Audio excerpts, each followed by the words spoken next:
you're keeping the investigation in-house? Yes. So I need to finish up the Travis out, but to get to that point, and please, this is the neat part about not having a million media people. We can get back on point and have our community discussion in here.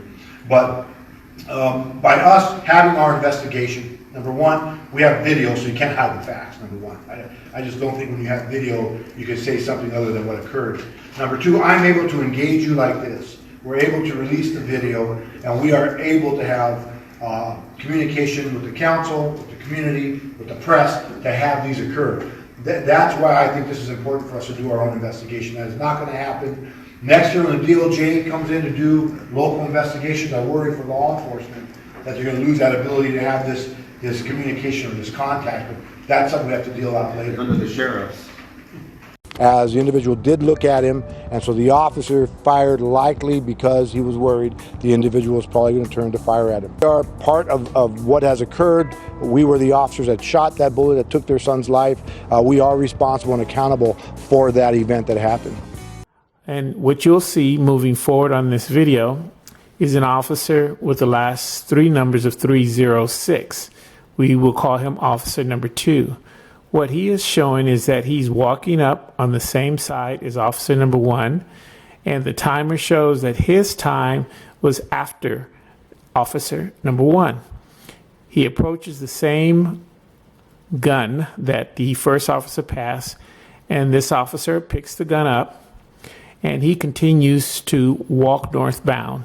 In the original version that's with the website, Pasadena website, the officer was asked, was that it? And he said no. He continues to walk up northbound as though he's continued to look in the street instead of near the residents' homes. And then you'll see that he raised his hand right above the camera as though he's putting something in his pocket. This video is being provided so that you, the viewer, can truly see that there is some form of corruption and conspiracy to carry out the cover-up in the Anthony McClain's investigation.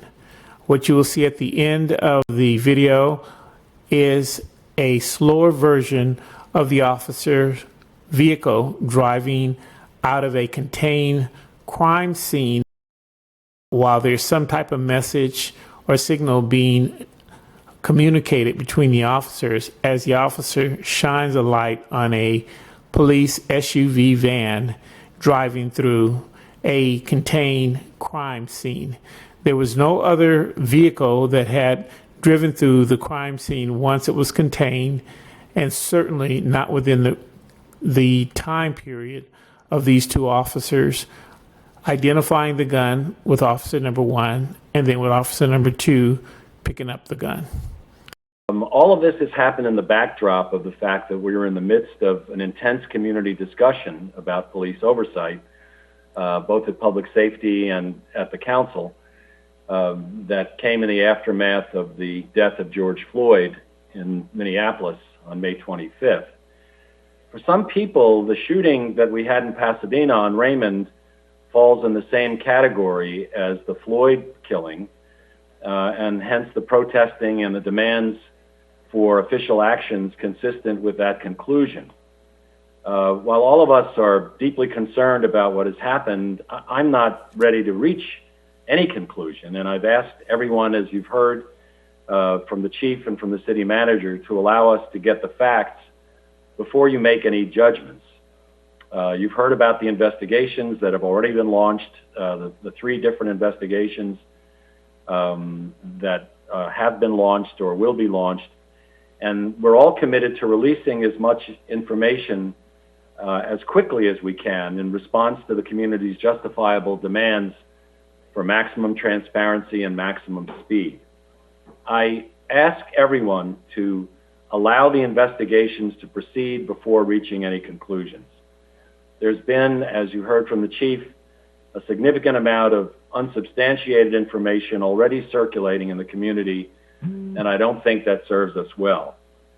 All of us want to know what really happened and find justice, and none of us will benefit from hasty actions based on partial or inaccurate facts. So we are committed to keeping everyone up to date continuously as we develop more information. This is not an agendized item tonight, as you know, but it's so critical, so vital that we at least acknowledge what's happened and let people know, inform people about what we're doing, that I felt it was important to at least have the statement from the chief and the manager. I would like to have some forbearance from my colleagues in terms of not trying to make this an agenda item with a lot of questions and comments, but if there are any specific comments that anyone feels compelled to make, I'll entertain those. Facts are out there. I've spoken with the family, and I made a commitment to them directly, so they view the video prior to public release. I've also talked briefly with the mother of the 10-year-old as well, and so it's important to have those conversations, so we make that commitment. Mr. Gordo? Yeah, I just want to echo some of the sentiments that have been made. I did not realize that there are 2 children left behind, and certainly our thoughts and prayers should go out to the 2 children. This is any time that someone loses their life in our city, particularly under these circumstances, it's a tragedy. And so I would join with my colleagues in saying that we should have all of the information out, Chief, that we're able to get out as soon as possible. And we should ensure that, where appropriate and possible, the family is allowed to see that information before it's made public. I think if they wish to do so. It sounds like you're doing that with the video, but I would not want anyone's family to see for the first time on social media or on news or anywhere else information that hasn't been shown to them first. Keep your hands out. Keep your hands out. Come on, I got you. Ambulance coming, buddy. Ambulance coming. Ambulance is coming. I got you. How many times have you shot? Hold on. Where's the gun? Where's the gun? Okay. Put your hands behind your back. I'm gonna help you. I'm gonna help you, okay?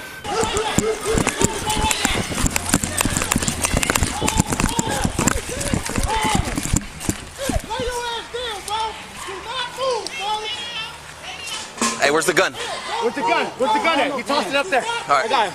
Okay, you got him? Yeah. All right, I'm going hands on. I'm passing out. Hey, y'all good. I got you. Keep your hands out.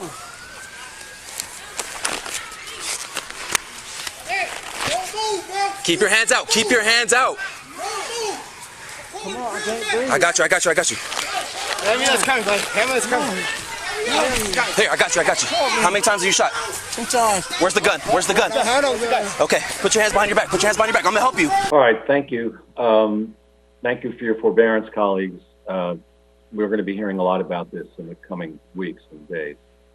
We'll now proceed Mayor? to our... Sorry, just to note that my office has received many emails and comments related to this matter, and we have distributed that to city staff and to the city council. So I just wanted to make sure that you and the council members were aware.